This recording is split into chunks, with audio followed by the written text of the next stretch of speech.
የአውሮፓ ታላላቅ ክለቦችን የተመለከተ ወቅታዊና ዕለታዊ ጥንቅሮችን ከምታደምጡበት የዩቲዩብ ቻናላችን የመረጃ ሰዓታችን ላይ ትገኛላችሁ። ለዚህም ሰዓት በርከታ ያሉ ስፖርታዊ ጥንቅሮችን ለእናንተ ውድ አድማጮቻችን አሰናድተን ይዘን መጥተናል። ላይክ፣ ሰብስክራይብ፣ ሼር እያረጋችሁን እስከ ፕሮግራማችን ፍጻሜ ቆዩ። ሀሳብ አስተያየታችሁን ግን ዛሬም ልትልኩልን ትችላላችሁ። በርካታ እናንተን የሚያወያዩ የእናንተን ሀሳብ አስተያየት የሚሹ መረጃዎችንም በዚህኛው ጥንቅራችን በአውሮፓ ትልቅ ክለቦች ይዘናል። ወቅታዊ መረጃዎችን እናነሳለን። በተለይም በሀገር ቤትና አፍሪካ ውስጥ ትልቅ መረጃ አግኝተናል፣ ታደምጡታላችሁ። በአውሮፓ የመረጃ ሰዓታችን ታላላቆቹን ክለቦች የተመለከተ ወቅታዊ ጥንቅሮችን ይዘናል። ማድሪድ የሃይማኖት ያክል ሆኗል እያለ ነው ኬሊያን ምባፔ፣ ምክንያቱን እንነግራችኋለን። የቡድን ዜና ተይዟል። ሜሲ በባርሴሎና እያደረገ ያለው ነገር አሁንም በአውሮፓ ውስጥ በርካቶቹ እንዳሉ ናቸው። ዛሬ ስቅ ብሎን ያለቀሰው ሜሲ፣ በጣም አሳዛኝ ቀን ነበረ ለሜሲ። ዛሬ ምንድን የተፈጠረው እንነግራችኋለን። ሲያርሰበን ሮናልዶን የተመለከተ ልዩ ጥንቅር ይዘናል። ሰላዩም ሰው በቁጥጥር ስር እያዘልን እየተባለ ነው። ለመሆኑ በስፖርቱ ዓለም ሰላዩ ሰው ማን ነው? በርካታ መረጃዎችን በአውሮፓ ዙሪያ ይዘናል።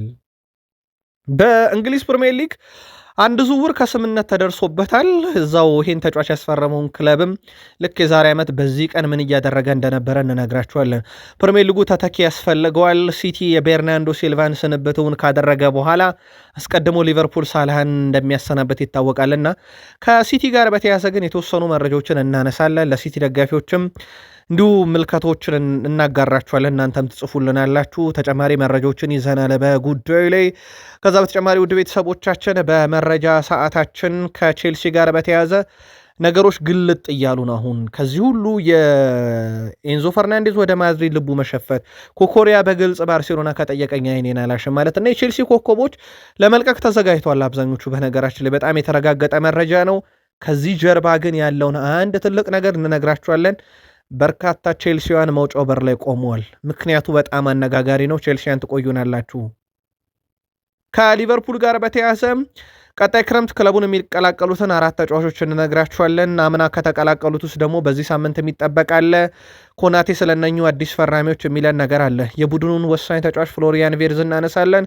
ከዛ ውጪ ሊቨርፑል ቤት የሚጠበቅ አንድ ነገር አለ እያለ ነው የጀርመኑ ተነባቢ ጋዜጣ። ሳላህን የተመለከተ በጣም አነጋጋሪ መረጃ ይዘናል። ከአርሰናል ጋር በተያያዘ ዛሬ ሪካርዶ ካላፊዮሪ ያደረገው ነገር መነጋገሪያ ሆኗል። በርካቶችን እያወያየ ይገኛል። የተቃወሙም አሉ፣ የደገፉም አሉ። ለመሆኑ የአርሰናሉ ተጫዋች ምን አድርጎ ነው? ትከታተሉታላችሁ። አርሰናል ቤት ተጠባቂ ዝውውሮችን እናነሳለን። ወቅታዊ አነጋጋሪ ጉዳዮች ላይም የቀድሞ እንግሊዛዊ ሰው በአርሰናል ጉዳይ የሚለን ነገር አለ። አርሰናሎች ዛሬ የሚጠብቋቸው ትልልቅ ሁነቶች አሉ። ምክንያቶቹን ጨምሮ እንነግራችኋለን። የአርሰናልም ደጋፊዎች ላይክ ሳታረጉ ከኛ ጋር እንዳትቆዩ ላይክ አድርጉና አበረታቱን። እስከ ፕሮግራማችን ፍጻሜ ከቆያችሁ ተጨማሪ መረጃዎችንም ይዘናል። ዩናይትድ ቤት በጣም አስደሳችሁ ዜና፣ ወሳኙ ተጫዋች በቅርቡ ክለቡን ይቀላቀላል ተረጋግጧል። ከዙር ጋር በተያያዘ በርካታ መረጃዎችን እናጠራለን። በማንቸስተር ዩናይትድ በኩል ተጨማሪ መረጃዎች ወጥተዋል። 115 ሚሊዮን ዩሮ በላይ ተተምኗል። ዩናይትድ የፈለገውም ተጫዋች ጉዳዩ እናጠረዋለን። የኤሊዮት አንደርሰን፣ ካርሎስ ባሌባን ዝውውር ብቻ አይደለም። ዩናይትድ ወደ ተከላካይ ክፍሉም እንግዲህ ዞር ብሎ ከዶርትመንት ቤት 2 ተጫዋቾችን እየተመለከተ ነው። የኮቤ ሜኖና የብሩኖ ፈርናንዴዝን ጉዳይ እናነሳለን። ከዛ ውጪ ከግብ ጠባቂ እስከ አጥቂ በማንቸስተር ዩናይትድ በኩል መረጃችን ዛሬም ጥንቅቅ ተደርጎ ተይዟል። የዩናይትድም ደጋፊዎች ላይክ አድርጉን አበረታቱ፣ ለኛ በብዙ ስለሚጠቅመን ማለት ነው። እስከ ፕሮግራማችን ፍጻሜ እነኝና ሌሎች ጉዳዮችን እያነሳን ቆይታ እናደርጋለን። ሀሳብ አስተያየት ካላችሁም ግን ብትልኩልን እኛ ሁሉንም በቅደም ተከተል እንመለከታችኋለን። አብራችሁን ቆዩ። የኢትዮጵያ ብሔራዊ ቡድን አሰልጣኝ ዮሐንስ ሳህሌ ያነሷቸው ሀሳቦች ዛሬ በጣም መነጋገሪያ ሆነዋል። ስናሸንፍ ኢትዮጵያዊ፣ ስንሸንፍ ደግሞ ሌላ መሆን የለብንም ያሉት ዮሐንስ ሳህሌ አሸነፍንም ተሸነፍንም ኢትዮጵያዊ ነን ብለዋል። ከዛ በዘለለ እሳቸው እንግዲህ ሳውቶሜና ፕሪንሲፔን ካሸነፍን በኋላ አንድም ጋዜጠኛ ደውሎ እንኳን ደስ ያለህ ያለኝ የለም፣ ብንሸነፍ ኖሮ ግን ምን እንደሚከተለኝ አውቃለሁኝ ብሏል። ኢትዮጵያ እንድታሸንፍ መመኘት አለብን። ችግሮችን ደግሞ እንደ ሀገር ተነጋግረን መፍታት ነው ያለብን። ብሔራዊ ቡድኑ ሲያሸንፍ ኢትዮጵያዊ፣ ስንሸነፍ ግን ሌላ መሆን የለብንም ብለዋል። የኢትዮጵያ ብሔራዊ ቡድን በተመለከተ ማለት ነው። አፍሪካዊ ጉዳይን ስናነሳ ጋና ከብሔራዊ ቡድን ዋና አሰልጣኝ ጋር እንግዲህ ተለያይተዋል። ጋና ባለፉት 4 ጨዋታም ከጀርመን ሽንፈት፣ ከኦስትሪያ ጋር ሽንፈት፣ ከደቡብ ኮሪያ ጋር ሽንፈት፣ ከጃፓን ጋር ሽንፈት ገጥሟታል። በተለይም የአውሮፓና እንግዲህ ሌሎች አህጉራትን ከአፍሪካ ውጭ ያሉ አህጉራት ያሉ ክለቦ ብሔራዊ ቡድኖችን ማሸነፍ ተስኗታልና ጋና መፍትሄ ብላ ያሰበችው ከዓለም ዋንጫ በፊት አሰልጣኟን ማሰናበት ነው፣ አሰናብታለች። ሞሮኮ ደግሞ ፈረንሳይ በስታድ ደ ፍራንስ ስቴዲየም ሴኔጋሎች የአፍሪካ ዋንጫን ከደጋፊዎች ጋር እንዲያከሩ በመፍቀዷ ምክንያት ፈረንሳይን ልትከስ ነው ተብሏል። ይህ ጉዳይ በትልቁ ሲጠበቅ ነበር ሰሞኑን። አሁን እንከሳለን እያሉ ነው። በጣም አነጋጋሪ ጉዳይ ሆኗል። ወደ አውሮፓ ተሻገርን። የአውሮፓ መረጃችንን ከሪያል ማድሪድን ጀምር። ሪያል ማድሪድ እንደ ሃይማኖት ሆኗል እያለ ይገኛል ኬሊያን ምባፔ። ይሄን ያለበት ምክንያት ደግሞ ክርስቲያኖ ሮናልዶን የተቸ ቡድን ነው ሪያል ማድሪድ። ዴስቲፋኖን ተችቷል ሪያል ማድሪድ።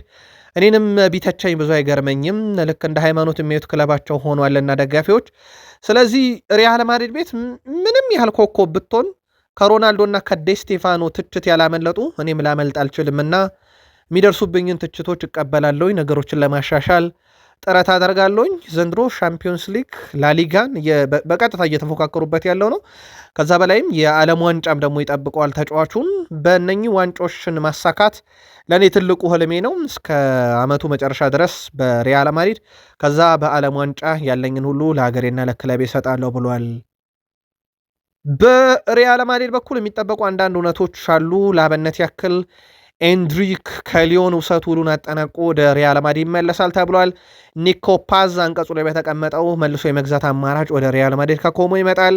ከዛ ውጭ ቪክተር ሙኒዝ ወደ ሪያል ማድሪድ ተመልሶ ከዋና ቡድን ጋር እነኚህ ሶስቱም ተጫዋቾች በቅድመ ውድድር ዝግጅት ይመለሳሉ ተብሎ ይጠበቃል። ያልተረጋገጠ የአሰልጣኙ ጉዳይ ነው። አሰልጣኙ ማን ይሆናል ቀጣይ ዓመት የሚለው ነው። በነገራችን ላይ አልቫሮ አርቤሎዋ ጨዋታ ማድሪድ ድል ካደረገ በማግስቱ ለእያንዳንዱ ተጫዋች ቁርስ ተሰርቶ መልበሻ ክፍላቸው ድረስ ያደርስላቸዋል መባሉ በጣም አነጋጋሪ ሆኗል። ከክለቡ ጋር ያለው ቁርኝት በነገራችን ላይ ቀላል የሚባል አይደለም። በጣም ትልቅ የሚባል ትስስር ነው ያለው ከክለቡ ጋር። እሱ ይቀጥላል አይቀጥል የሚለው ግን አሁን የተረጋገጠ አይደለም። በርካታ ግን ወደ ሪያል ማድሪድ የሚመጡ ተጫዋቾች ስማቸው እየተረጋገጠ መጥቷል። ሪያል ማድሪድ በአውሮፓ ሻምፒዮንስ ሊግ በሰበሰባቸው ነጥቦች ብዛት ከተከታዩ ባየር ሙኒክ ከ200 በላይ ነጥቦች ልቆ ይገኛል። ውድ ቤተሰቦቻችን ሪያል ማድሪድ ከ1012 በላይ የአውሮፓ ሻምፒዮንስ ሊግ ነጥቦችን ሰብስቧል። በርካታ ዋንጫዎችን አሳክቷል። ሪያል ማድሪድ አሁንም በመድረኩ በጣም ትልቁ ቁጥር ያለው ሪያል ማድሪድ ጋር ነው። ከዛ ባየር ሙኒክ፣ ባርሴሎና፣ ዩቬንቱስ፣ ማንቸስተር ዩናይትድ፣ ሊቨርፑል፣ ሚላን በድል ባደረጓቸው የጨዋታ ብዛቶችና በሰበሰቧቸው ነጥቦች ይከተላሉ። በዋንጫ ብዛትም በሸነፋቸው ጨዋታዎችም በተሳትፎ ብዛትም በሁሉም ነገር መመዘኛ ከመጣን ሪያል ማድሪድ በአውሮፓ ሻምፒዮንስ ሊግ የሚስተካከለው የለም። በነገራችን ላይ በርካቶችም ይሄን ነገር ያረጋግጣሉ። ጋሬዝ ቤል ወደ ሪያል ማድሪድ ስቀላቀል መጀመሪያ የተነገረኝ ነገር ሻምፒዮንስ ሊግ ላይ መሸነፍ ዋጋ ያስከፍላል የሚል ማስጠንቀቂያ ነበር የተሰጠኝ ብሏል። እና ማድሪድ ቤት ቅድሚያ የሚሰጠው የአውሮፓ ሻምፒዮንስ ሊግ ነው። መረጃው የኦፕታና የማርካ ነው። ሜሲ በባርሴሎና ያደረገው ነገር ቀላል አይደለም። ውድ ቤተሰቦቻችን ያው ሜሲ መሆኑን ዓለም ያወቀው በባርሴሎና መለያ እንደሆነ ይታወቃል። ይሄ ምንም ጥያቄ ውስጥ የሚገባ ጉዳይ አይደለም። በርካታ የግል ክብሮችን እና ከክለብ ጋር የተገኙም ክብሮች በዛው በባርሴሎና ያሉ ናቸው። ሊዮኔል አንድሬስ ሜሲ በአውሮፓ ቆይታው በተለይም ባለፉት 9 ዓመታት ውስጥ ያልተነካ ሪካርድን ይዟል። ከፍጹም ቅጣት ምት ሳጥን ውጪ በርካታ ግቦችን በማስቆጠር ባለፉት 9 ዓመታት 40 ግቦችን አስቆጥሯል። እሱ ከለቀቀ እንግዲህ ከአውሮፓም ከ2 ዓመት በላይ ተሻግሯል። ግን አሁንም ሪካርዱ በእጁ ነው ያለው። ያ በባርሴሎና እየነበረ ያደረጋቸው ነገሮች ኬሊያን ምባፔ 26፣ ሃሪ ኬን 26፣ አሁንም አውሮፓ ነው ያሉት። ደብሮይን 25 አውሮፓ ነው ያለው። ፓውሎ ዲባላ በሮማ ቤት አለ 21 ነው ያለው። የሜሲ በትልቁ ተሰቅሎ የተቀመጠ ቁጥር ሆኗል። የባርሴሎና ሌጀንድ ወደ ባርሴሎና እንደማይመለስ 100%ም በዚሁ አጋጣሚ እንደተረጋገጠ ይታወቃል። ምክንያቱም ሁዋን ላፖርታ ፕሬዚዳንታዊ ምርጫውን ስላሸነፉ ነው። ቪክተር ፎንቴ ያሸነፈው ቢሆን ኖሮ ተጫዋቹ ለማምጣት ቢያንስ ጥረት እንደሚያደርጉ ቃል ገብቶ ነበር። አሁን ላፖርታ ግን እንደማይመጣ ሐውልቱን በጥሩ ሁኔታ እንደሚያሰሩለት እሱን ማሰናበታቸው አዲስ ትውልድ ለመፍጠር እንደጠቀማቸውና በባርሴሎና ቤት ፋይናንሻሊ በጣም ስቴብል እንዲሆኑ እንደረዳቸው ሲናገሩም ነበር። በዚሁ ግን ዛሬ ሜሲን የገጠመውን እንንገራችሁ። ዛሬ ሜሲ ሲያለቅስ ነበር። ወደ ቤተሰቦቻችን በጣም የሚያስከፋ ጊዜ ነበረ ለሜሲና ለደጋፊዎቹ። የዛሬው ቀን ሜሲ አርጀንቲና ነው የሚገኘው። ከብሔራዊ ቡድኑ ጋር በአርጀንቲና ይገኛል።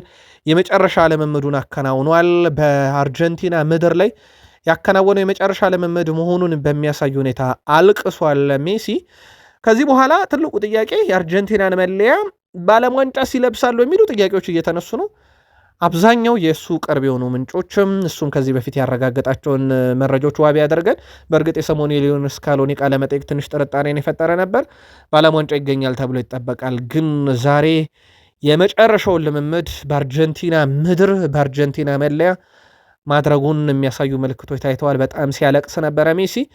አርጀንቲና ባለፉት 10 ጨዋታ 8 ድል፣ 1 አቻ፣ 1 ሽንፈት፣ 21 አስቆጥራ 4 ተቆጥሮባታል። ቀጣይ ዓለም ዋንጫ ከሚጠበቁ ብሔራዊ ቡድኖች ውስጥም አንዷ እንደሆነች ይታወቃል።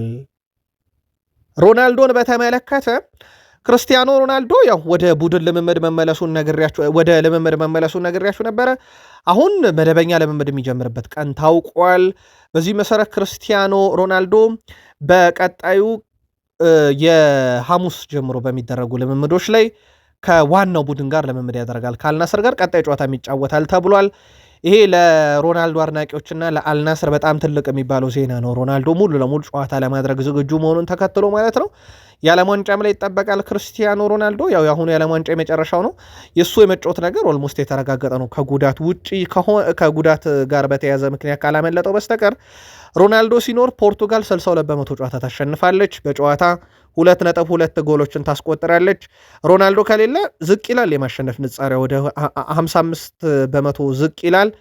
ይሄ በክርስቲያኖ ሮናልዶ ሲኖር እና ሳይኖር ብሔራዊ ቡድኑ የማሸነፍ ንጻሬው ምን ያህል ልዩነት እንዳለው ማሳያ ነው። ጆዜ ሞሪኖ አይደለም በብሔራዊ ቡድን ውስጥ በጨዋታ ቀርቶ በፎቶ ላይ ሳይኖር ሲቀር የፖርቱጋል ግርማ ሞገሷ ዝቅ ይላል ማለታቸው ይታወቃል። ሮናልዶን በርካቶች ሮናልዶ አሁን እድሜው ገፍተዋል፣ ጥቅም አይሰጥም ከዚህ በኋላ ከእድሜው አንጻር ቢሉ የእሱ ሜዳ ላይ መኖር ብቻ ለቡድኑ ወይም ለብሔራዊ ቡድኑ በጣም ወሳኝ ነው። እንኳን ሜዳ ላይ በጨዋታ ፎቶ ላይ ከሌለ ቅር ይላል ብለዋል ጆዜ ሞሪኒዮ። የዓለም ዋንጫ የመጨረሻ ይሆናል ተብሎ ይጠበቃል። በብሔራዊ ቡድን ደረጃ ምናልባት ዘንድሮ እንደ ፈረንሳይ ብሔራዊ ቡድን እድለኛ አለ ለማለት በጣም ይቸግራል። ምናልባት ዲዲየር ዴሾፕ የመጨረሻ የአሰልጣኝነት ዘመናቸው በፈረንሳይ ብሔራዊ ቡድን ይህ የዓለም ዋንጫ እንደሆነ ይታወቃል። ቀጥሎ ብሔራዊ ቡድኑን ለዚነዲን ዚዳን ያስረክባሉ። ፍጹም የተለየ ስብስብ ግን አላቸው። በተለይም ፊት መስመሩ በጣም አደገኛ ነው። ኬሊያን ምባፔ እስካሁን ብቻ ገና ሲዘኑ ሲያልቅ 43 የግብ አስተዋጽኦ አለው። የግብ አስተዋጽኦ ማለት ግብ እና አሲስት ማለት ነው። ኦሊሴ 39 ደርሷል። ኤኬቴኬ 22 አለው። ኦስማን ዴምቤሌ 20፣ ሪያን ሼርኪ 20፣ ቱራም 17፣ ባርኮላ 17፣ ዲዛየር ዶይ 14፣ ራንደል ኮሎሙያኒ 9። ይህ ስብስብ ለዓለም ዋንጫ ቅድመ ግምት ቢሰጠው ብዙ የሚያስገርም አይደለም። ምናልባት ግን በዚህ ጥራት ደረጃ አማካዩና ተከላካዮች የሚለው ግን ትልቁ ጥያቄ ነው። በእርግጥ በጣም ልምድ ያላቸው ተከላካዮች አሉት። ኮናቴ፣ ሳሊባን መጥቀስ እንችላለን። አማካዩም በዛው ልክ በጣም ጥልቀት ያለው ነው። ምናልባት ዲዲየር ዴሾፕ ይህን ብሔራዊ ቡድን ሌላኛውን የዓለም ዋንጫም እንግዲህ ያሳካ የሆነ የሚለው ይጠበቃል። የ2018 የዋንጫ ባለቤት ፈረንሳይ እንደነበረች ይታወቃል። የቀድሞ ብራዚላዊ ተጫዋች ፌሊፔ ሜሎ ኔይማር አይጠራም የሚሉ ሰዎችን ባገኛቸው አለቃቸውም እያለ ይገኛል። ኔይማር አይጠራ የሚሉ ሰዎች በሙሉ እርምጃ ሊወሰድባቸው ይገባል እያለ ነው። በነገራችን ላይ ቃል በቃል የተናገረው ነገር ትንሽ ከበድ ይላል ለሚዲያው። ኔይማር አይደለም ተጎድቶ አንድ እግሩ ራሱ ባይኖር መጫወት አለበት እያለ ነው በነገራችን ላይ። እና ለብራዚል ብሔራዊ ቡድን ኔይማር ያስፈልጋል። አንድ እግሩ ቢጎዳ በአንድ እግሩ ይጫወትልን እያለ ይገኛልና አሁን ካርሎ አንቸሎቲ ላይ በጣም ጫና እያደረ የመጣ ይመስላል። በነገራችን ላይ ብራዚሊያን ሌጀንዶች ብቻ አይደሉም። ይህንን አውሮፓ ውስጥ ያሉ ሌሎች የእግር ኳስ ሌጀንዶች በርካቶቹ ያለ ኔይማር ብራዚልን ማየት አንፈልግም እያሉ ነው። ተጽዕኖ ከፍ ብሏል። በተለይም ሳንቶስ መሄዱ በትክክል የጠቀመው ይመስላል ኔይማር ጁኒየርን። ትልቁ ሮናልዶም ወይም ሮናልዶ ናዛሪዮ ዴሌማ የፖርቱጋል ካምፕ ተገኝቶ ለተጫዋቾቹ ማበረታታትን አድርጓል። እሱም ኔይማር መገኘት አለበት ከሚሉት ውስጥ ነውና እንዴት አይነት የዓለም ዋንጫ ብራዚል ታሳልፋለች የሚለው ግን በትልቁ ይጠበቃል። ያነ ኔይማር አይሆንም እያሉ ነው። የእናንተ መልከታ ግን ጻፉልን። ኔይማር ከዚህ በኋላ ለብሔራዊ ቡድኑ ይጠቅማል ወይስ እንደ ጆዜ ሞሪኖ እንዳሉት ሮናልዶ አይደለም ሜዳ ላይ ፎቶ ላይ ያስፈልጋል እንደተባለው ኔይማርን በዛ ልክ ያስፈልጋል ጻፉልን። ሰላዩ በቁጥጥር እንዲያዝ እንግዲህ ቅሬታ እያቀረቡ ነው። ቦስኒያ ሰላይ ይዣለው ብላለች። ቦስኒያ ለ2026 ዓለም ዋንጫ ለማለፍ የሚደረግ ወሳኝ የፍጻሜ ጨዋታ ከጣሊያን ይጠብቃታል። አንድ የጣሊያን ወታደር ዩኒፎርም የለበሰ ግለሰብ ለሕዝብ ክልክል የነበረውን የቦስኒያን ልምምድ ጊዜ ሲቀርጽ ተይዟል። የቦስኒያ እግር ኳስ ፌዴሬሽን ድርጊቱን በመቃወም ቅሬታ ለማቅረብ ማሰቡ ተገልጿል። ቦስኒያ ብሔራዊ ቡድን ታክቲካል መረጃዎች ለማግኘት በጣሊያን የተደረገውን ሙከራ ነው የሚል ትርጓሜ ሰጥቷል። ግለሰቡ ከቦታው እንዲባረር ቢደረግም ለምን ያክል ደቂቃ ግን ቆሞ ምስሎቹን እንደቀረጸ አልታወቀም ተብሏል። በዚህም እንግዲህ ቦስኒያ ሰላይ ይዣለው ጣሊያናዊ ሰላይ በቁጥጥር ስር ይዋልልኝ እያለች ትገኛለች። የቦስኒያና የጣሊያን ጨዋታ ካሁኑ እንዲህ አይነት ነገር ገጥሞታል። ቦስኒያውን አጥቂ ግን በዚሁ እናንሰው፣ ኤዲን ዜኮ ባለፉት 20 ዓመታት ለቦስኒያ ሄርዞጎቪና እየተጫወተ ይገኛል። ለቦስኒያ ሲጫወት ውድ ቤተሰቦቻችን ባለፉት 20 ዓመታት ግብ አስቆጥሯል። 7ኛው ተጫዋች ነው በአውሮፓ በእነኚህ 147 ጨዋታ ለብሔራዊ ቡድን 73 ጎሎች ላይ የደረሰ 40 ዓመቱ ላይ ይገኛል። ሀገሩን እንደ ዓለም ዋንጫ ለማድረስ ከሚታገሉት ውስጥ ይጠቀሳል። የቦስኒያ ብሔራዊ ቡድን ጀግና ነው ማለት ይቻላል። ተጫዋቹ እንግዲህ ምናልባትም የመጨረሻ ሲዝኑ ሊሆን ይችላል ተብሎ ይጠበቃል በብሔራዊ ቡድን ደረጃ ይህ 2026 ማለት ነው። ግን ለሀገሩ ምርጡ ተጫዋች ነበር ማለት ማጋነን አይሆንም። በሲቲ እናውቀዋለን፣ በጣሊያን እናውቀዋለን። በርካታ ገድሎችን የፈጠመ ተጫዋች ነው። በነገራችን ለውድ ቤተሰቦቻችን ተጫዋቹ በፕሪሚየር ሊግም በአውሮፓም ዙሪያ ከተጫወተ በኋላ አሁንም በሻልክ 04 እየተጫወተ እንደሆነ ይታወቃል። እንግሊዝ ደረስን። የእንግሊዝ ፕሪሚየር ሊግ መረጃዎቻችንን እንቀጥል። ላይክ፣ ሰብስክራይብ፣ ሼር እያረጋችሁን እስከ ፕሮግራማችን ፍጻሜ አብራችሁን ቆዩ። በእንግሊዝ ፕሪሚየር ሊግ ወደ ኒካስል ዩናይትድ የሚመጣው ተጫዋች ታውቋል። ጆዋን ማርቲኔዝ ወደ ፕሪሚየር ሊጉ ክለብ እንደሚመጣ ታውቋል። የኮቶሬውን ተጫዋች ለማስፈረም በቃል ከስምምነት ደርሷል። ኒካስል 2019 የተወለደ ገና 18 ዓመት ታዳጊ ተጫዋች ነው። ጆዋን ወደ ክለቡ እንደሚመጣ በቃል ደረጃ ከስምምነት ተደርሷል። በውይይቱ መሰረት ውድ ቤተሰቦቻችን ከተጫዋቹ ጋር የተደረገው ሁሉ ነገር በዚህ ሳምንት ይጠናቀቃል ተብሎ ይታሰባል። የወረቀት ስራዎች፣ የሕክምና ምርመሮቹን ቀጣይ ያደርግና ክረምት ላይ እንግዲህ የዝውውር መስኮቱ ሲከፈት በይፋ የኒካስል ዩናይትድ ተጫዋች ሆናል ማለት ነው። ስለዚህ ኒካስል ቀጣይ ፈራሚውን አውቋል ማለት ነው። የዛሬ ዓመት ኒካስል ዩናይትድ በጎዳና ላይ ከ300 ሺህ በላይ ደጋፊዎቹ ወጥተው የፈነጠዙበት ቀን ነበረ። ምክንያቱም ከ70 ዓመት በኋላ የዋንጫ ባለቤት የሆኑበት እንደነበረ ይታወሳልና አስታውሳችሁት። ይህንን ቀን ኒካስል ደጋፊዎች የዛሬ ዓመት ልክ በዛሬዋ ቀን ነበረ ያ ደስታ ሲከበር የነበረውም። ሲቲ ኮከቡ ጋር እንደሚለያይ በማለዳውም ጥንቅር ነገር ናችሁ ሲጠበቅ የነበረም ነው። ግን ያው የሲቲ ደጋፊዎች ልባቸው የሚያውቀው ነበር። በተከታታይ መረጃችን እኛም ስናደርሳችሁ ነበረ። ምንም ጥያቄ የለውም መልቀቁ ይጠበቅ ነበረ። ሲቲ ሁላ ጊዜም ኮንትራቱን ሳያስፈርም አያቆየውም ነበረ ቢፈልገው። ዘንድሮ ፕሪሚየር ሊጉ እንግዲህ ከሳላ ጋር ይለያያል። ከዛ ውጭ ደግሞ አሁን ከቤርናንዶ ሲልቫ ጋር ይለያያል። ቤርናንዶ ሲልቫን ማን ይተካዋል ግን የሚለው በትልቁ ጥያቄ የሚነሳበት ነው። ምክንያቱም ቤርናንዶ ሲልቫ በነገራችን ላይ ውድ ቤተሰቦቻችን አሁንም የሲቲ ቋሚ 11 ተጫዋች ነውና ቋሚ 11 ነው የሚለቀው። እውነት ነው እድሜው ገፍቷል፣ ግን ከቋሚ 11 ነው የሚለቀውና ተተኪ ስለመፈለግ ሲቲ ቤት ማሰብ ግድ የሚልበት እና ማን ትክክለኛው ተተኪ ይሆናል የሚለው ግን አጠያቂ ጉዳይ ነው። ቤርናንዶ ሲልቫ በአመት 45 ጨዋታ በአማካይ እያደረገ ነው ውድ ቤተሰቦቻችን። በእያንዳንዱ ዓመት 45 ጨዋታ ለሲቲ ያደርጓልና ይሄ ተጫዋቹ ምን ያህል ኢምፖርታንት እንደሆነ ማሳያ ነው። 2017 ከተቀላቀለ ጀምሮ 6 የፕሪሚየር ሊግ ዋንጫ፣ 1 የሻምፒዮንስ ሊግ፣ 2 ኤፍ ኤ ካፕ፣ 4 ሊግ ካፕ ዋንጫን አሳክቷል። ስለዚህ ሲቲ እድሜው የገፋ ተጫዋች ብቻ አይደለም የሚለቀው፣ በጣም ጥራት ያለውን ተጫዋች ነው የሚለቀው የሚለው ማጋነን አይሆንም። እንዳልኳችሁ ከ2017 ጀምሮ ባለፉት ዓመታት በእያንዳንዱ ሲዝን 45 ጨዋታ ያደረገ ዘንድሮም በቡድኑ ቋሚ ቁልፍ ተጫዋች ነው። አሁን በሱ ደረጃ ምናልባት ሲልቫ ከሱ በፊት የነበረው ሲልቫ ዳቪድ ሲልቫን ካስታወሳችሁ ሲቲዎች፣ ከዛ በኋላ ምናልባት በግራ እግሩ የሚጫወት በጣም ሌላ ጥራት ያለው ቤርናንዶ ሲልቫን አየን። አሁን በሱ ፎርም ደረጃ የሚገኝ ተጫዋች ማን ነው? ወይንስ ሪያን ሼርኪን በቦታው ላይ ትክክለኛ ተተኪ ተደርጎ ይወሰዳል? ሲቲያን የእናንተ ምልከታ ጻፉልን። ቼልሲ ቤት ነገሮች አሁን ግልጥ ብለዋል። ውድ ቤተሰቦቻችን የቼልሲ ደጋፊዎች ይህን ዜና ስትሰሙ ምን ተሰማችሁ? ጻፉልን፣ መረጃውን እንንገራችሁ። ቼልሲ ኤንዞ ፈርናንዴዝ ልቡ ሸፍቷል። ይሄ 100% የተረጋገጠ የእሱ ብቻ አይደለም፣ ኩኮሪያ ልቡ ሸፍቷል። በቃል ስፖርት ዩቲዩብ ቻናል በማለዳው ጥንቅራችን ነግረናችኋል። በርካታ ቼልሲውያንም ስትጽፉልን ነበር፣ ሀሳባችሁን አይቼዋለሁኝ።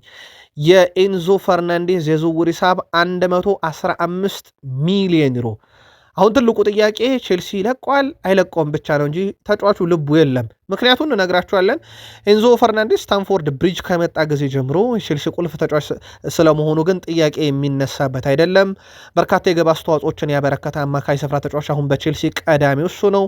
ከፍተኛ ግብ አስቆጣሪ ውስጥ ከ1 እስከ 5 የምታገኙት አሁን ኤንዞ ፈርናንዴዝን ነው። ባለፉት ጥቂት ዓመታት ውስጥ በብዙ መለኪያ ጥራት ያለው ተጫዋች ነው። ከስታንፎርድ ብሪጅ ወደ ሳንቲያጎ ቤርናቤው የሚያደርገው ዝውውር 115 ሚሊዮን ዩሮ የተቀመጠበት ነው። አሁን ትልቁ ጥያቄ ማድሪድ ይሄን ገንዘብ ያቀርባል ወይ? ቼልሲስ ገንዘቡ ሲቀርብለት ይለቃሉ የሚለው ብቻ ነው። ኤንዞ ፈርናንዴዝ ፈቃደኛ ነው። ጉዳዩን ትንሽ ሰፋ እናደርገው። ኩኮሪያ ቼልሲን ለመልቀቅና ባርሴሎናን ለመቀላቀል የባርሴሎናን ጥያቄ ብቻ እየጠበቀ ይገኛል። 100% የተረጋገጠ መረጃ። የሰሜዎቹ ተጫዋች ማርክ ኩኮሪያንም ይሁን ኤንዞ ፈርናንዴዝን ምንድነው ለዚህ ያበቃቸው የሚለውን ጉዳዩን ከታማኝ ምንጮቻችን ስላረጋገጥ ነው እንንገራችሁ። ኩኮሪያ የክለቡ ፖሊሲ ይረዳለው፣ ምክንያቱም ወጣት ተጫዋችን በማስፈረም ስለወደፊቱ ማሰብ ይፈልጋል። ነገር ግን እኛ ትልቅ ዋንጫ ማሸነፍ ለምንፈልገው በፒኤስጂ የደረሰብን ሽንፈት አይነቱ ቅጽበት ልባችንን ይሰብረዋል። የኤንዞ ማሬስካ መልቀቅ ቡድኑ ላይ ተጽዕኖ አሳድሯል። ውሳኔው የክለቡ ነው። እኔ ብሆን ግን አላደርገውም። ይህንን ውሳኔ አሁንም አልተቀበልኩትም ብሏል። አክሎም ኩኮሪያ አመቱ እስኪያልቅ ድረስ ቢያንስ ኤንዞ ማሬስካ ሹመት መቀጠል ነበረበት። አዲሱ አሰልጣኝ ጥሩ የመዘጋጃ ጊዜ እንኳን አያገኝም። ስለዚህ የማሬስካ ስንብት ልቤን ሰብሮታል። አሁንም የማልቀበለው ውሳኔ ነው ብሏል። በቼልሲ ከ6 አሰልጣኝ ጋር የሰራው ኩኮሪያ ኤንዞ ማሬስካ እስካሁን አበሬያቸው ከሰሯቸው የቼልሲ አሰልጣኞች ምርጡ ነው። በመልቀቁ ተከፍቻለሁ፣ ውሳኔውን አልቀበልም ብሏል። ለዚህ የሁለቱ ተጫዋቾች ከሰሞኑም ሰምታችሁ ከሆነ ኤንዞ ፈርናንዴዝም የማሬስካን ስንብት እንደማይቀበልና እንዳልተዋጠለት ተናግሯል። ይሄንን ኩኮሪያም ደግሞታል። ባርሴሎና ከጠየቀኝ እምቢ አልልም ብሏል። የሰሞቹ የመስመር ተሰላፊ ማርክ ኩኮሪያ ከባርሴሎና የዝውውር ጥያቄ ቢመጣ እንደሚቀበል ይፋ አድርጓል። በግልጽ ማለት ነው። ባርሴሎና ከጠየቀው ይቀበል እንደሆነ የተጠየቀው ኩኮሪያ እንደዚህ አይነት እድሉ ሲገኝ ውድቅ አላደርግም ብሏል። ስለዚህ በቀጣይነት ይሄ ጉዳይ ባርሴሎና ገፍቶ የሚመጣ ከሆነ እውነት ይሆናል ብሏል። አሁን ላይ ስለዚህ ነገር እያሰብኩ አይደለም፣ ዋናው ትኩረቴ በቀሩት ጨዋታዎች ላይም ነው ብሏል። ኤንዞ ፈርናንዴዝ ማድሪድ ከተማ መኖር ወዳለው ፈልጋለሁ፣ ከኮሪያ ባርሴሎና ከጠየቀኝ እምቢ አልልም፣ ካይሴዶ በቼልሲ እስከ መጨረሻው እጫወታለሁ ይላል። ስለዚህ ባርሴሎና ሁለቱ ኮከቦቹን እንዴት ያቆያል የሚለውም ቀጣዩ የቤት ስራው ይሆናል። ቼልሲውያን ከዚህ በኋላ ቼልሲ ኮከቦቹን እንዴት ያቆያል? የማሬስካ ስንብት ቁጭት ያለበት የቼልሲ ስብስብስ እነኚህ ሁለት ተጫዋች ሚዲያ ላይ ወጥተው ኤንዞ ፈርናንዴዝ እና ኩኮሪያ ተናገሩ እንጂ ሌሎቹስ የሚለው ቀጣይ ቼልሲ ቤት ተሰናባችና ሰነባቹን የምንለይበት ይሆናል። ዲዲየር ድሮግባን የመሰለ ተጫዋች ቼልሲ ያስፈልገዋል ማለቱ ይታወቃል። ጆኮል ከሰሞኑ ድሮግባ 2-9-10 የቼልሲ ንብረት ነበረ። 44 ጨዋታ አድርጎ 37 ግብ አስቆጥሮ 13 አሲስት ነበረው። በ44 ጨዋታ 50 የግብ አስተዋጽኦ ነበረው። እንዲህ አይነት ተጫዋች ነው ለቼልሲ ያስፈልጋል እያለው። ይሄ እንደዚህ አይነት ጥራት ለሁሉም ክለቦች ያስፈልጋል። ዲዲየር ድሮግባ ግን በወቅቱ እንዴት ያለ አስደናቂ ተጫዋች ነበር። ቼልሲን 2-9-10 አስታወሳችሁት? ጻፉልን እስኪ። በሊቨርፑል በኩል ኮንትራት የፈረሙ ተጫዋቾች እንዳሉ ይታወቃል። የቼልሲ ንብረት የሆኑ ቀጣይ ክረምት ላይ አራቱም ወደ ሊቨርፑል ይመጣሉ። ጉዳት ላይ ያሉትም ይቀላቀላሉ። ለአብነት ያክል ጀርሜ ጃክዌቴ በ55 ሚሊዮን ፓውንድ የሊቨርፑል ንብረት እንደሆነ ይታወቃል። ክረምት ይቀላቀላል። አንፊ ኒዶኬ 2.6 ሚሊዮን ፓውንድ የወጣበት የሊቨርፑል ንብረት ነው። ሞርታል ንዴም 1 ሚሊዮን ፓውንድ ወጥቶበታል። ቀጣይ ዓመት ሙሉ ለሙሉ ወደ ዋናው ቡድን ይመጣል ተብሏል። ጆቫኒ ሊዮን በ26 ሚሊዮን ፓውንድ እዚሁ ሊቨርፑል ይገኛል። ጉዳት ላይ ነው። እሱም በቀጣይ ከክረምት ጀምሮ የክለቡ አካል ይሆናል። እንደ ኢሳክ ያለ ተጫዋች የፕሪሚየር ሊግ 150 ሚሊዮን ዩሮ በላይ ወጣበት ውዱ ተጫዋችም እንደዚሁ ጉዳት ላይ እንዳለ ይታወቃል። ከቀጣይ ሳምንት ጀምሮ የቡድኑ አካል ይሆናል። ምናልባት የቅዳሜ ሲቲ ጨዋታ በጣም ይፈጥንበታል እየተባለ ይገኛል ለመጫወት። ምናልባት ተቀያሪ ወንበር ላይ ልናየው የምንችለው ምድል ሊኖር ይችላል። ግን ሞር በፓሪሰን ጀርሜን ጨዋታ ላይ ጠብቁት ሊቨርፑል። እነኚህ ተጫዋቾች ከቀጣይ ዓመት ጀምሮ ግን ኢፌክታቸው በሊቨርፑል በትልቁ ይጠበቃል። ኢብራሂማ ኮናቴ አዲስ ተጫዋቾች እናመጣለን፣ ከዛ እንለወጣለን፣ እርስ በርሳችን ለመረዳት እንሞክራለን እና በጊዜ ሂደትም ዋንጫ እናሸንፋለን ብሏል። ስኬትን በተመለከተም የፕሪሚየር ሊግ ዋንጫ ወይም ሻምፒዮንስ ሊግ ስናሸንፍ ሰዎች ያሳለፍነውን እያንዳንዱ መጥፎ ሲዝን ይረሳሉ። ምክንያቱም ባለፈው የውድድር ዘመን ሊጉን አሸንፈናል።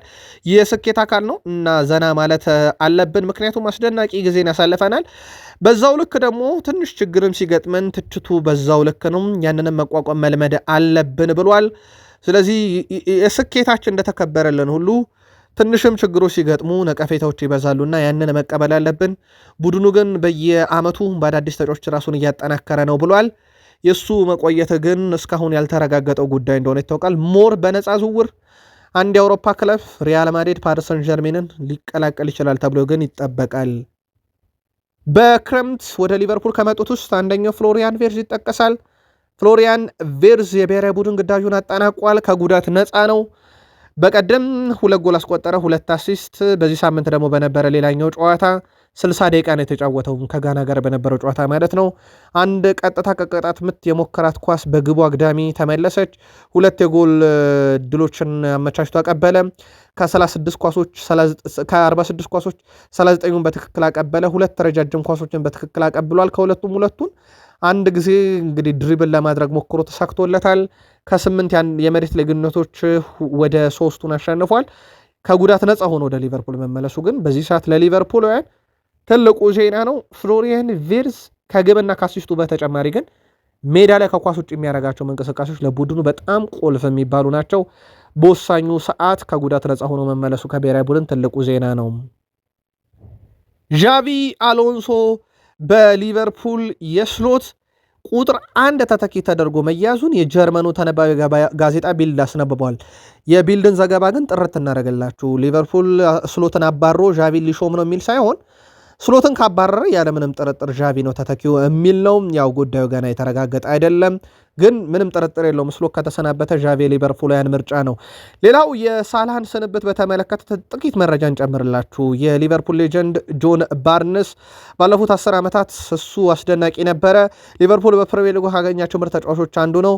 ከቴሪ ሄነሪ እና በፕሪሚየር ሊጉ ሁሉ ካየናቸው ምርጥ ተጫዋቾች አንዱ እንደሆነ መጥቀስ ይቻላል።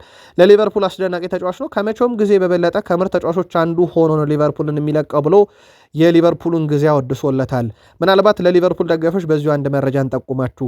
ሳላ ፕሪሚየር ሊጉ ያዘጋጀውን የፕሪሚየር ሊግ ምርጥ አጥቂ ማን ነው የሚል ጥያቄን እየመራ ይገኛል። እስካሁን በተሰበሰቡትም ድምፅ ሳላ 70% ድምፆችን 70% ከተሰጠው ድምፅ ውስጥ መጠቅለል ችሏል። በነገራችን ላይ እጩ የሆኑት አጌሮ፣ ዴኒስ ቤርካም፣ ካንቶና፣ ኮል፣ ድሮግባ፣ ሃላንድ፣ ሄነሪ፣ ኬን፣ ሮናልዶ፣ ሩኒ ሺረር ጋር ነው እየተወዳደረ ያለው። ይሄ በእርግጥ ህዝብ እንዲመርጥ ነው። ሳላ በረጅም ርቀት እነኝን ሁሉ በልጦ ምርጡ አጥቂ እሱ ነበር እያሉ ይገኛሉ። የእናንተን ምርጫ ልጽፉልን ትችላላችሁ። ካላፊዮሪ ያደረገው ነገር በጣም መነጋገሪያ ሆኗል። ውድ ቤተሰቦቻችን ምን እንደተፈጠረ እንንገራችሁ። ለአርሰናል ደጋፊዎች ካላፊዮሪ በጎዳና ላይ ነበረ። እናም ደጋፊዎች ያገኙታል። ሪካርዶ ካላፊዮሪ አርሰናል መለያ ላይ እንዲፈርም ነው። ጣሊያናዊ ተጫዋች አልፈረምም ብሏል። ያልፈረመው ደግሞ መለያው ላይ አርሰናል የ2025/26 የፕሪሚየር ሊግ ዋንጫ የሚል አርማ ታትሞበታል። እናም እዚህ ላይ አልፈረምም ብሏል። ያልፈረመበት ምክንያት ደግሞ ገና ዋንጫውን ሳናረጋግጥ አልፈርምም፣ ጣሊያናዊ ተጫዋች ይህን ማድረግ አጉል እምነት ነው ብሎም እንደሚያስብ እዛው ለደጋፊው ነግሮታል። ስለዚህ ደጋፊው የያዘው የአርሰናል የ2025/26 የፕሪሚየር ሊግ ዋንጫ አሸናፊ የሚል መለያ ላይ አልፈርምም ብሏል። ጉዳዩ አሁን በዓለም አቀፍ ሚዲያዎች ላይ መነጋገሪያ ሆኗል። ምናልባት ትክክል ነው ብላችሁ ታስባላችሁ? የሪካርዶ ካላፊዮሪ ዋንጫውን ሳንበላ ሳናረጋግጥ አልፈርምም ማለቱ? አርሰናል ላይ መልከታችሁን ጻፉልን። በቀጣይ የውድድር ዓመት አርሰናሎች በዝውውር መስኮቱ ላይ በንቃት እንደሚሳተፉ ይጠበቃል። ግን አርሰናል እንደከዚህ ቀደሙ በንቃት ሲሳተፍ ባለፈው ክረምት ላይ የፈጸማቸው ዝውውሮች አሁን ቀጣይ ክረምት ላይ ተጫዋች ከደሞዝላቸው ላይ ሳይቀንስ ወይም ከደሞዝ ዝርዝር ላይ ሳይቀንስ ወይም ኮከቦችን ሳይሸጥ ሌላ ተጫዋች ለማምጣት በጣም ይቸገራልና ለዚህ የሚለቃቸዋሉ። በተለይም ጋብሪኤል ጄሱስ፣ ጋብሪኤል ማርቲኔሊ እና ሌሳንድሮ ትሮሳርድ በስፋት ስማቸው እየተነሳ ይገኛል። እነዚህ 3 ተጫዋቾችን የሚለቅ ከሆነ አንድ የደሞዝ ዝርዝራቸውን ያነሳሉ፣ ሁለተኛ ከተጫዋቾቹ ሽያጭ ገንዘብ ያገኛሉ። እንደ ዩሊያን አልቫሬዝ ያለ እንደ ክቫራትስኬሊያን ያለ ቢሳኩም ባይሳኩም በዝርዝር ውስጥ የተያዙ ተጫዋቾች ደግሞ ስናይ አርሰናል ምን ያህል በትልቁ እየተዘጋጀ እንደሆነ ለክረምት ማሳያ ነው። ግን አርሰናል ቤት እነኚህ የጋብሪኤል ጄሱስ፣ የጋብሪኤል ማርቲኔሊ፣ ሌሳንድሮ ትሮሳርድ መልቀቅ ከአምና ጀምሮ ሲነገር የነበረ ስለሆነ ሙር የመልቀቅ ዕድላቸው እየሰፋ የመጣ ይመስላል። በተለይም አርሰናል ትክክለኛ ተተኪያቸውን የሚያገኝ ከሆነና በቀጣይነት ፈላጊዎች ብቅ የሚሉ ከሆነ አይቀሬ ዝውውሮች ናቸው። ከወቅታዊ ጉዳይ ጋር በተያያዘ የቀድሞ እንግሊዛዊ ተጫዋች ጋሪ ሊንከር በሚያስገርም ሁኔታ ጥንድ የአርሰናል ተጫዋቾች ከእንግሊዝ ብሔራዊ ቡድን በጉዳት ስም ተቀንሰዋል። ቡካዮ ሳካና ዴክላን ራይስን ማለቱ ነው። ሁለቱም ሳሊባና ማጋሌሽ እና የአንድ ወይም ሁለት የክለብ ተጫዋቾች ተቀንሰዋል። እንደማስበው ከሆነ አርቴታ እያደረገ ያለው ነገር ልክ ሰር አሌክሳንደር ቻክመን ፈርጉሰን ያደረጉትን ነገር ነውና ያንን ነገር ረዳለው ብሏል። 100% እርግጠኛ ነኝ ይህን እያደረገ ስለመሆኑ ሚካኤል አርቴታ። ነገር ግን ምንም አይነት ቅሬታ እኔ የለኝም በዚህ ድርጊት ብሏል። ምንም ያልተጫወቱ ተጫዋቾች ተጎዱ ሲባል ስላስገረመኝ ነው እንጂ ነገርየው ከዚህ በፊትም የተደረገ ነው ብሏል። የአርሰናል ተጫዋቾች የሰሞኑ ሁኔታ መነጋገር የነበር ሁሉም የራሱን ምልከታ እያጋራ ነው። ጋሪ ሊንከር ዛሬ ሀሳቡን ሲያጋራ ፈርጉሰን እንዳደረገው አድርጓል። አርቴታም ብዙ አላስገረመኝም ማድረጉ፣ ግን ያስገረመኝ ሳይጫወቱ ተጎዱ መባሉ ነው ብሏል። ከአርሰናል ደጋፊዎች ጋር በተያዘ እንግዲህ የብሔራዊ ቡድን የቀሯቸው ተጫዋቾች ጥቂት ናቸው። አሁን ያለመጡላቸው ካላፊዮሪ፣ ቪክቶር ዮኬሬሽ፣ ኖርጋርድን የመሳሰሉ ቁልፍ ተጫዋቾችን ይጠብቃሉ። እነ ቤን ዋይትም ዳቪድ ሪያ ሞሽኬራም አሉ። በእርግጥ ሪካርዶ ካላፊዮሪ ጣሊያን ከቦስኒያ በሚያደርጉት ጨዋታ፣ ቪክቶር ዮኬሬሽ ስዊድን ከፖላንድ በሚያደርጉት ጨዋታ፣ ክርስቲያን ኖርጋርድ ዴንማርክ ከቼክ ሪፐብሊክ፣ ቤን ዋይት እንግሊዝ ከጃፓን፣ ዳቪድ ሪያ እና ሞሽኬራ ስፔን ከግብፅ በሚያደርጓቸው ጨዋታዎች ይጠብቃሉ። በወሳኝ ቀን በተለይም ዮኬሬሽ፣ ካላፊዮሪ እና ኖርጋርድ የዓለም ዋንጫ ህልውና አለባቸውና በጣም አደገኛ ጨዋታ የሚጠብቃቸው እነኚህ ሶስት ተጫዋቾች ናቸው። አርሰናሎች በጥንቃቄ እና በጸሎት የሚጠብቋቸው ተጫዋቾቻቸው ናቸው። በዚህ ሰዓት የትኛውም ተጫዋችን ጉዳት መስማት አንድም የፕሪሚየር ሊግ ብቻ ሳይሆን ዓለም ላይ ያሉ ክለቦች አይፈልጉም። ምክንያቱም የተቀሩት ጊዜያት በጣም አጭር ስለሆኑ ሲዝኑ ሊጠናቀቅ። በዚህ ሰዓት እንግዲህ አርሰናልም እነኚህን ሶስት ተጫዋቾች በትልቅ ጨዋታ ስለሚጫወቱ በጉጉት ይጠብቃሉ። ጨዋታው በሰላም ተጠናቆ እንዲመለሱም። ከዴክላን ራይስ ጋር በተያዘ አርሰናሎች ዴክላን ራይስን በቀጣይ ሊያጣምሩት የሚፈልጉት ሌላኛው እንግሊዛዊ ተጫዋች ኤሊዮት አንደርሰን ጋር እንደሆነ ይታወቃል። ያው ስሙ ስለተያያዘ ኤሊዮት አንደርሰን ዴክላን ራይስ ጋር ጥምረትን በተመለከተ ያው ገና የአርሰናሉ ጥምረት ሆን አይደለም፣ በእርግጥ መዳረሻው የማይታወቅም። በእርግጥ ከሌሎች ክለቦችም ጋር ስሙ ስለተያያዘ ከዴክላን ራይስ ጋር ያላቸው ጥምረት በእንግሊዝ ብሔራዊ ቡድን ምርጥ እንደሆነ ተናግሮ ከዴክላን ራይስ ብዙ ነገር እንደተማረ ተናግሮ ከዛ በዘለለ ነገሮችን በጣም የሚያቀል ምርጥ አማካይ መሆኑን ተናግሯል። የሚያስተላልፋቸው እያንዳንዷ መልእክቶችን ለመረዳት እየሞከርኩ ነው፣ እየተለማመድኩ ነው። ከእሱ ጋር ተግባብቶ መስራት በጣም ቀላል ነው ብሏል። በእንግሊዝ ምናልባት አርሰናል ይህን ጥምረት በፕሪሚየር ሊግውን የሚያደርግ ከሆነ ደግሞ እሱ ቀድመን ተግባብተናል እያለ ነው ኤሊዮት አንደርሰን። ከዩናይትድ ጋር በተያዘ ያው ስሙ ከሰሞኑ ከማይል ሉዊስ ስኬሊ ጋር በስፋት እንደተነሳ ይታወቃል። በእርግጥ ይህ ዝውውር ገና በሩመር ደረጃ ነው ያለው። አርሰናል በሩ ላይ ቆመም። ማንቸስተር ዩናይትድ የግራ ተመላላሽ ፉልባክ ይፈልጋል። እነኚህ ሁለት የተረጋገጡ መረጃዎችን በተመለከተ በርካታ መረጃዎች እየወጡ ይገኛሉ። ግን አርሰናልም ማንቸስተር ዩናይትድም በቀጥታ ወደ ንግግር ሲገቡ ይጠበቃል። ምናልባት አርሰናል ሁኔታዎች ላይ ተመርኩዞ ዝውውሩ ላይ ውሳኔ ይወሰናል ተብሎ ይጠበቃል። አንድም የክረምት የዝውውር መስኮት የአርሰናል እንቅስቃሴ ሁኔታ ተከትሎ ማንቸስተር ዩናይትድም በቦታው ላይ ከገበያው አንጻር እንቅስቃሴ ያደርጋሉ ተብሎ ይጠበቃል። ዛሬ በጣም ትልቅ ዜና ለማንቸስተር ዩናይትድ ግን ሌሳንድሮ ማርቲኔዝ ከጉዳቱ አገግሟል። መች ይጫወታል የሚለው እርግጥ ባይሆንም በግሉ ልምምዶችን እያደረገ ይገኛል። ተጨማሪ መረጃ በሌሳንድሮ ማርቲኔዝ ላይ ማጣራት እያደረግን ነው። ዩናይትዶች በዚህ ሰዓት በትልቁ የሚጠብቁት አንዱ ተጫዋቻቸው እንደሆነ ይታወቃል። ማንቸስተር ዩናይትድ ቀጣይ ክረምት ለማስፈረም ቅድሚያ ከሚሰጣቸው ጉዳዮች ውስጥ አማካይ ነው። ማንቸስተር ዩናይትዶች ኤሊዮት አንደርሰንን ለማስፈረም ከወሰኑ ከዓለም ዋንጫ በፊት እንደሚሆን ተረጋግጧል።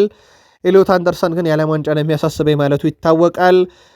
115 ሚሊዮን ዩሮ ኖቲንግሃም ፎረስት እንደሚፈልግ ለዩናይትድ ሰዎች ተነግሯቸዋል። ክለቡ ባለፈው ክረምት ሳንድሮ ቶናሊን በቀዳሚነት ቢመለከትም ማንቸስተር ዩናይትድ ማለት ነው። ዘንድሮ እንግዲህ ሳንድሮ ቶናሊን በዝርዝር ውስጥ አለ፣ ኤሊዮት አንደርሰንም በዝርዝር ውስጥ እንዳለ ይታወቃል። ማንቸስተር ዩናይትድ ክረምት ላይ የመሃል ሜዳውን ለማጠናከር ሁለት ተጫዋቾችን ደግሞ ይፈልጋል። የኤሊዮት አንደርሰን ዝውውር ብቻ ትልቅ ገንዘብ ይወስድበታል ዩናይትድ ላይ፣ ይሄ ተረጋግጧል። በነገራችን ላይ ማኑኤል ኡጋርቴ ዝውውርን መልቀቁ አይቀርምና ዩናይትድ ምናልባትም በጣም ጠንካራ የተባሉ ሁለት አማካዮችን አንድ ደግሞ ወደፊት ተስፋ ያለው አማካይን አምጥቶ በድምሩ ወደ 3 ዝውውሮችን ሊፈጽም ይችላል ተብሎ ይጠበቃል። የኖቲንግሃም ፎረስት ለዩናይትድ የተሰጠ ብቻ ሲሆን በእርግጥ ለሁሉም ነው። 115 ሚሊዮን ዩሮ እንፈልግበታለን ብለዋል። ባሌባ ባለፈው ክረምት ወደ ዩናይትድ እንዲመጣ ባለቀ ሰዓት በርካታ ጥረት ተደርጎ እንደነበረ የሚዘነጋ አይደለም። በመጪው ክረምት ባሌባን የመፈለጉ ጉዳይ ዳግም ሊያንሰራራ ይችላል ተብሎ ይጠበቃል። ግን በዩናይትድ ዝርዝር ውስጥ አለ። ማንቸስተር ዩናይትዶች ያኔም ከ100 ሚሊዮን ፓውንድ በላይ ተጠይቀው ነበረ በዚህ ተጫዋች በነገራችን ላይ። አሁን ግን ዩናይትድ በዛ ደረጃ ዝውውሩን ለመፈጸም ፍላጎት የላቸውም ተብሏል። በዛ ገንዘብ ደረጃ ቢያመጡትም ማለት ነው። የኤሊዮት አንደርሰን ላይ አቋማቸው ግልጽ አይደለም ዩናይትዶች በገንዘቡ ጉዳይ ማለት ነው። በተጫዋቹ ፍላጎት ላይ ግልጽ ነው፣ ይፈልጉታል። ከዛ ውጭ ግን ካርሎስ ባሌባን በዚህን ያክል ገንዘብ የማምጣት እንቅስቃሴዎች ላይገቡ ይችላሉ ተብሏል። የበጀት ጉዳይ ይወስኗል። የክለቡ ተሰናባቾች ራሽፈርድ፣ ኦናና ከፍተኛ ተከፋዮች ከክለቡ እንዲለቁ ይፈልጋሉ። በእርግጥ ኦናና ተስፋ አልቆረጥኩም እያለ ነው ዩናይትድ አይደለም ክለቡ ደጋፊው ተስፋ ከቆረጠበት ሰንብቷል። ራሽፈርድ በሁሉም አማራጭ ዩናይትድን መልቀቅ ይፈልጋል፣ በተለይም ለባርሴሎና ብሎ። የባርሴሎና ካልተሳካለትስ የሚለው ግን ትልቁ ጉዳይ ነው። ዩናይትድ ግን ቀጣይ በጀቱም ላይ የተመረኮዘ አማካኝ ዝውውር በትልቁ ይጠበቃል። ኒኮ ሾልትርቤክ በቦሩሲያ ዶርትመንድ ቤት ድርድር ላይ ነበረ፣ ግን ድርድሩ ተቋርጧል። ዩናይትድ ሁኔታውን እየተከታተለ ነው። ማድሪድ ሌላኛው ፈላጊ ነው። በማንቸስተር ዩናይትድ ሌላ የሚፈለገው የዶርትመንዱ የማል ተከላካይ አንቷን ዊልድመር በተመሳሳይ ሁለቱንም ኒኮ ሾልተርቤክንም እንደዚሁም ሌላኛውን አማካኝ የተከላካይ የስፍራ ተጫዋች አንቷን ዋልድመርን እየተመለከተ ነው። ሁለቱም የዶርትመንድ ተጫዋች ናቸው። ጀደን ሳንቾም የዶርትመንድ ተጫዋች ነበረ በነገራችን ላይ ማንቸስተር ዩናይትድ ከመምጣቱ በፊት። ይሄ የሚዘነጋ ጉዳይ አይደለም። አሁንም ዩናይትድ የዶርትመንዶቹን ተጫዋች እያየ ነው። የኮቢ ሜኖን ጉዳይ በተመለከተ ያው በግልጽ በዩናይትድ ፊርማውን እንደሚፈርም በቃል ደረጃ ከስምነት እንደተደረሰ ይታወቃል። ቼልሲዎች በጥብቅ የሚከታተሉት ሁኔታ ነው ተብሏል። በነገራችን ላይ ምናልባት አዲስ ነገር ከተፈጠረ ቀጣይ ክረምት ላይ ክለቡ አካል የማድረግ እቅዳቸው እንደተጠበቀ ነው። በእርግጥ በዩናይትድ ቤት ይህ ስምነት የማይፈጠም ቢሆን ኖሮም ተጫዋቹ ከእንግሊዝ ቆይታ ይልቅ ሞር ወደ ናፖሊ ያቃና ነበር ተብሎ ይጠበቅ ነበር። ቼልሲዎች ሁኔታውን በጥብቅ እየተከታተሉ ነው። ኮቢ ሜኖ ግን በቅርቡ ኮንትራቱን እንደሚፈርም ይታወቃል፣ በቃል ደረጃ ስምነት ስላለው።